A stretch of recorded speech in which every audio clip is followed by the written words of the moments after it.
Mabilis ang kain to.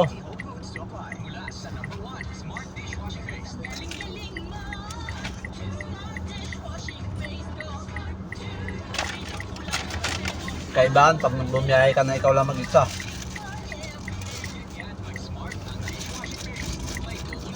Kung ano rin madaan ng pagkain, yun na yun.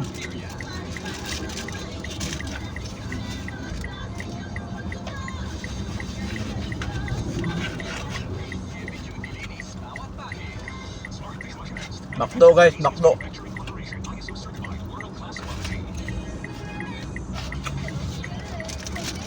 Kanin. Hindi yan burger kanin.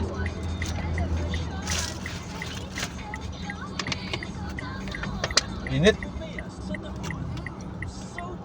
Boring mag-ride mag-isa. Sa Plaridel Bypass Road ako, tumatakbo ako 100. Tapos umabot pa ng 115, di ba? Pero pag may kasama ako nun, ako chill ride lang.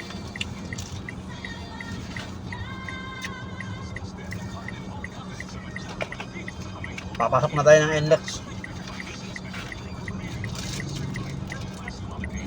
Hirap pumanap ng pera. Hanapin mo yung pera.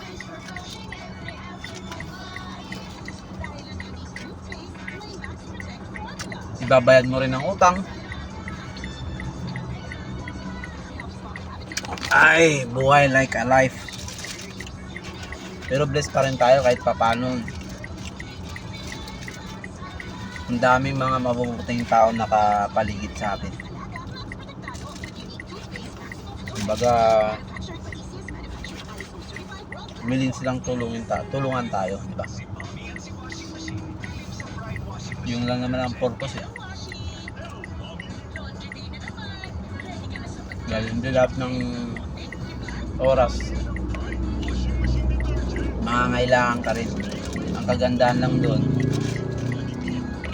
kasama mo si Lord, lagi ka niya gagabayan at saka lagi ka niya ituturo sa tamang tao, tamang direction. Kaya shoutout sa mga inuutangan ko. Huwag kayo mahiya, magpapautang sa akin.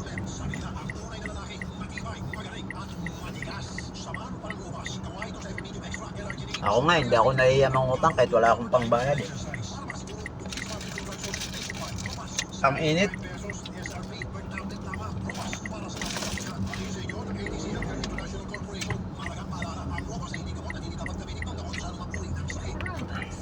Kaya shoutout sa asawa ko. Mabuhay ka, boss.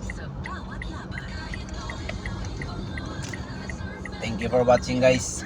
Sana huwag kayo masawa sa pagmumukha ko. Kailangan ko na kasi guys panindigan to eh. Ay na-monetize na ako nung October pa, hindi na ako nagba-vlog. Isipin mo 3 years ko inantay yun, di ba?